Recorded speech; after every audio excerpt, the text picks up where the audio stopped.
Barkeep, could I get a pint of Guinness? Extra stout, please. Cheers. Today's the day. It took me a while to figure out where you had landed, where you had run to. It took 2 years, to be exact. Not a day goes by where I don't think about you, and how I let you slip narrowly through my fingers. Perfect. How much do I owe you? £5. Blimey. It truly is the unhappy hour, isn't it? The United Kingdom. Ironic. Mainly because you said you'd never end up in a place like this. No, you wanted somewhere with good weather. That's why you were living in California to begin with. But maybe that's why you ended up in this miserable shithole, devoid of blue skies and happiness, to throw me off your scent. Right. Fuck inflation. We gotta do what we gotta do. It wasn't easy tracking you down. Almost impossible, actually. You had been almost perfect about it. Changing names, forging papers, even had a whole new story and background memorized. But you just couldn't let go of the little things, could you? Oh, yeah. That hits the spot. Cheers. You had a niece that you loved oh so much. You'd talk about her often to me. Your mistake, of course.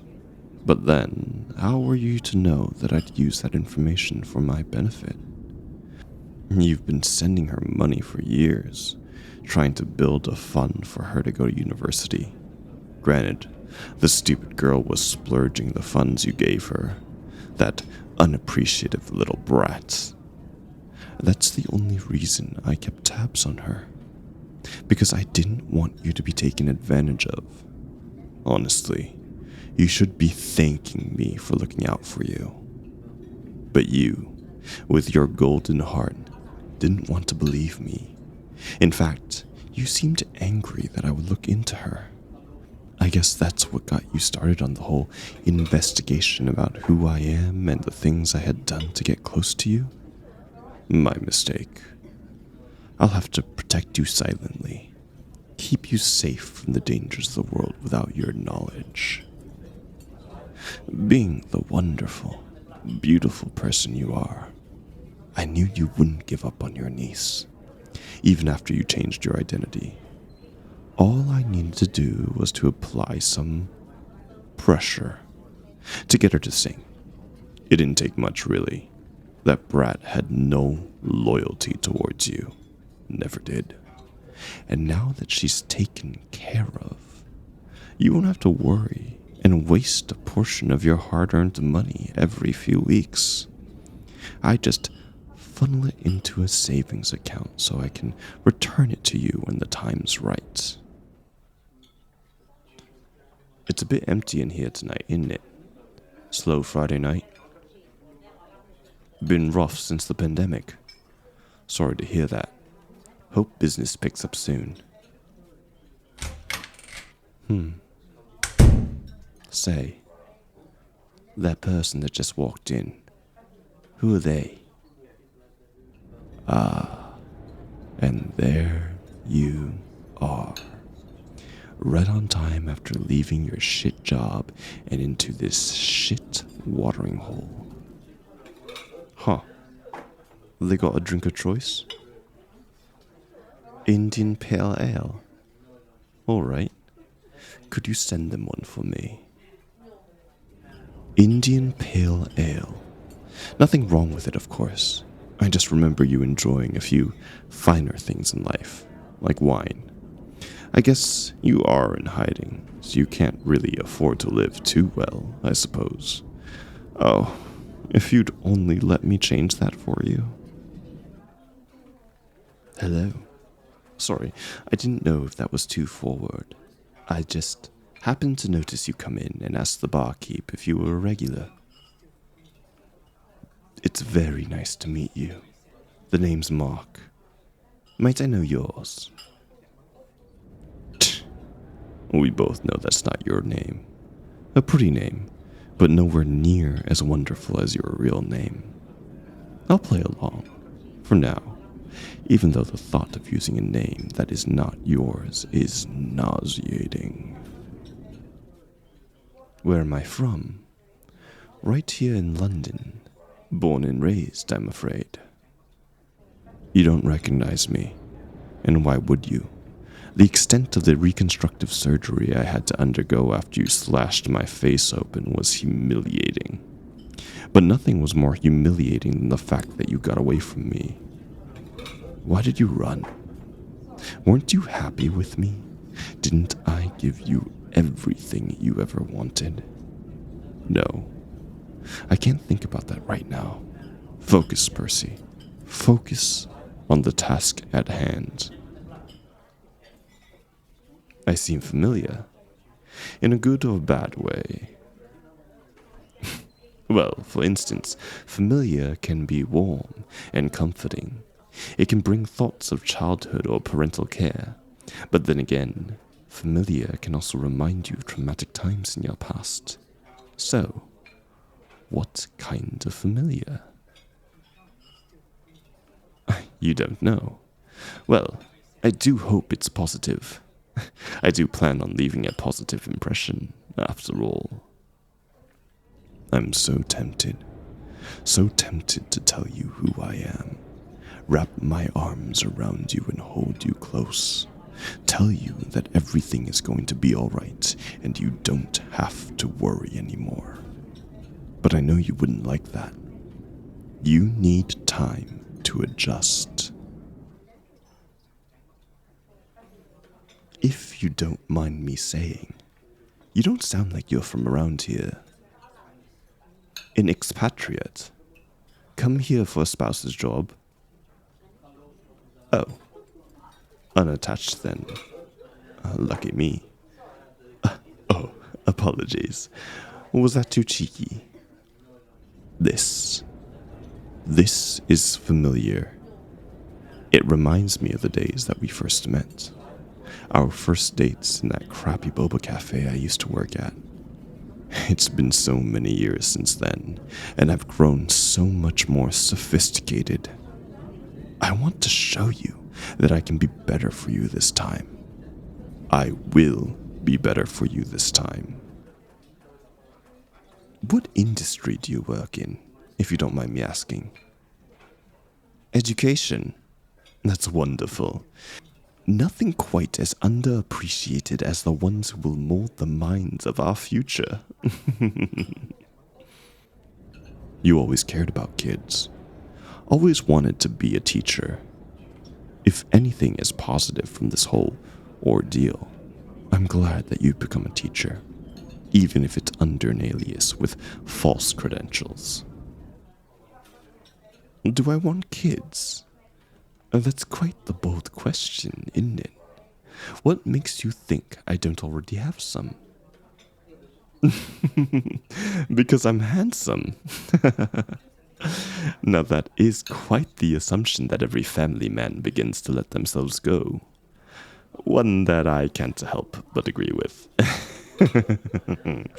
No, I do not have any children, but I would like some in the future, provided I meet the right person. And yourself.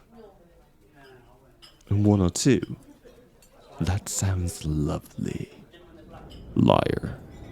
You always said you wanted a big family. You came from a big family of 6 siblings, so you wanted that for your children as well. But I guess it does make sense now that you're trying to start over. Especially when you're trying to keep your head down. What am I looking for? Perhaps all I wish to have is some company with an alluring stranger. The dreary streets of London can get quite lonely after all. Something tells me that you're looking for the same. I want you. I want everything about you. I want those eyes that you're giving me to only ever be on me. It makes me disgusted and excited at the same time that you would be interested in someone other than me, but also me at the same time. Is that odd? Am I a bit strange? I guess I'll never know. You'll have to tell me later, when I finally reveal myself to you. Was that bold of me? Strange.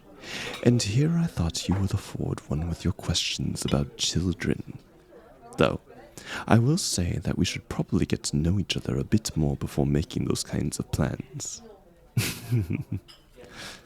Oh, what makes me think you'd want to make those kinds of plans in the first place? Well, everything, of course.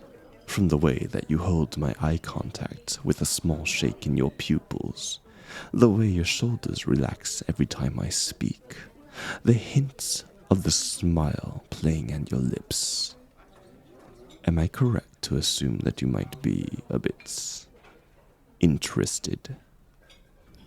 I know how to read you like an open book. I know the telltale signs of your body. When your breathing catches and rasps, and your eyebrows pinch together ever so slightly. I see when you shift uncomfortably in your chair. I know you, and I know what you like. You are putty between my fingers. Could be. Perhaps I am moving a bit too fast then. Shall we toast? To new connections. To the reunion of soulmates. I must say, I did not expect this evening to be so eventful, but I am pleased to be in the company of someone as charming as yourself. Oh, I'm the charming one. I very much doubt that, but I'll have to take your word for it. You're making a decision. The decision of whether or not to take me home, aren't you? How sly of you. You act like you're the predator on the hunt, but you don't even know that you're the one being hunted this whole time. Honestly, I'm a bit surprised. Have you gotten so comfortable and so confident that I'll never be able to find you that you've grown so careless? Either way, I'm happy to continue playing this game of chess with you. Let's cut to the chase, my dear. I have a flat a few blocks away from here. Would you, perhaps, be interested in joining me there for another drink? Presumptuous? Hardly. I am a very patient man. I've waited years for this moment. Well, that depends. On what, pray tell? How good of a kisser I am. Oh, prepare to have your mind blown. I've not had any complaints, but if you wish, then I will provide.